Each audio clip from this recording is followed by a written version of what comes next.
Hey everyone, Wolf Lord Rho here.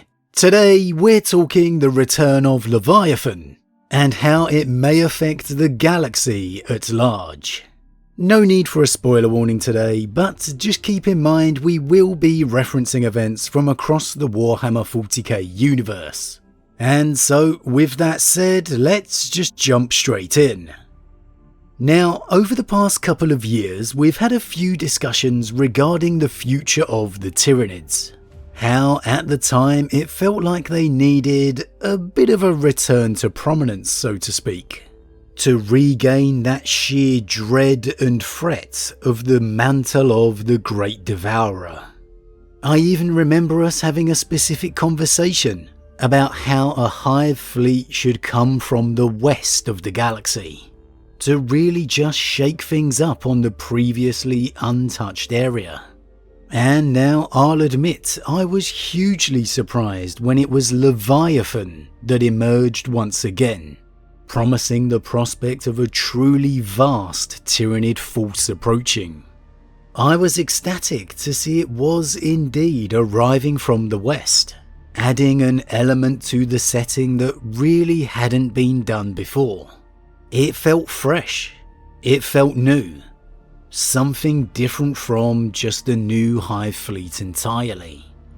Now, so far already we've seen the Imperium's response, with the High Lords of Terror dispatching its Soulblade fleets to attempt to slow the Tyranid advance, whilst the full might of the Imperium can be pulled together from the other war zones across the galaxy. And we've even seen the Tyranids have early success with the fall of vital worlds to the Imperium. Maybe it's just me, but this threat feels a step above the other previous big events. And I'm talking the launch of the additions here. The Death Guard in Ultramar with the Plague Wars, the return of the Silent King. As great as those events were, the return of Sarek in particular for me, they never quite felt truly threatening. The promise of Sarek's return absolutely had the wow factor, the dread of the what if, but it never quite evolved out of the Pariah Nexus. We've yet to see Sarek deal or resolve with the Imhotep issue, for example, or have those epic confrontations against the likes of Guilliman. Something I'm sure that time will deliver, as Sarek is most definitely a galactic level player. However, as of yet, we're still kind of waiting. However, the Tyranids, like I said, to me does feel a little different at this point. It does feel more, I'm not sure the word to use, ominous perhaps, foreboding, impactful, like Leviathan is actually going to matter, like its effects will truly change the galaxy. And that's the question I wanted to pose today. Will it? Will Leviathan continue to fundamentally change the galaxy? Will it even affect Abaddon'S future plans? At this early stage, where do we think it is going to go? Well, in many respects I do think it's already changed the Imperium in a major way. Aside from the active efforts of the Imperium trying to stop Leviathan, or at the least stall it, it's the simple fact of where Leviathan has emerged from that makes all the difference. As I said earlier, coming from the Galactic West, in many ways redefines the map of the Imperium. No longer can the threats be seen as far away, across the rift, or towards the eastern fringe. Now, the Imperium truly has to operate on all fronts. Yes, of course, fighting and defense has been all over the galaxy, including the West and Segmentum Solar, but nothing ever truly on this scale. No threat approaching the magnitude of the Hive fleet.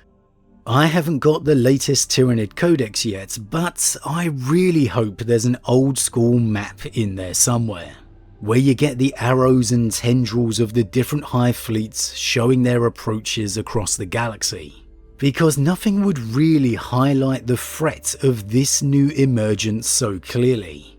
How surrounded the Imperium has become. Now, previously, over the years, we've seen the eventual defeats of each successive Hive fleet, each coming at an ever greater cost for the galaxy. And of course, we could see that happen towards the end of this edition. The Tyranids having forged their way ever closer to the Sol system, only to be finally stopped by an almighty effort by the Imperium. Maybe the direct arrival of Guilliman or L. Johnson. And I'm not gonna lie, that'd be something I'd absolutely love to see. How a Primarch would face and deal with this new threat. Lionel Johnson's reaction in particular would be awesome to see. A far more straightforward commander than the flexible Guilliman in my mind. But if I was to say now, I don't think we will see the end of Leviathan in this edition. Of course, we could see some Imperial victories, and I think we should see some big Imperial victories. However, overall, I think the threat of Leviathan will be kept open. The ever-present threat encroaching on the west side of the galaxy. Technically no different than the Silent King's nexuses across the galaxy. Something we forget about but are actually still active war zones. And so, with the Tyranid threats remaining, indeed advancing into the galaxy, it poses the question of, will it affect Abaddon'S future plans? His great gambit for power? Well, it's certainly lining up well with the fabled scrolls of Sanguinius, where Sanguinius foresaw a time when the Tyranids and Chaos would fight over Terra. A time when one of his sons, much believed to be Dante, would give his life in defense of the Emperor. Now, of course, I don't think we'll ever reach that point in the lore, because that would essentially be the end times of 40k as we know it. But it is symbolically a good representation of a possible conflict to come. As it currently stands, Abaddon and Vashtor have embarked on their quest to find the Old One's vault within what appears to be the Webway, or something very similar at least. So I think obviously this is going to be the focus when Abaddon and Chaos return into view. So I think it's likely the Tyranids will indeed once again take a figurative backseat as the other factions have, a la the Necrons for example. As we discussed in our last Eldari discussion, I've got high hopes this would lead to a big Asdrubal Vect return, as the Eldari rise to defend their creator's secrets. I'd love for this to be the next big edition reveal, with the Drukhari getting a big refresh. However, admittedly that would have to be quite far away. We're talking years most likely. And I'm not sure we'd go that long without movement on Abaddon's story. So maybe we'll get the return of Chaos in a campaign akin to Vigilus instead. Either way, I can't see how the Tyranids could affect anything in regards to that narrative yet. Now, once the setting returns to more of the material galaxy, the physical fight for the Imperium, well then Leviathan once more comes into play.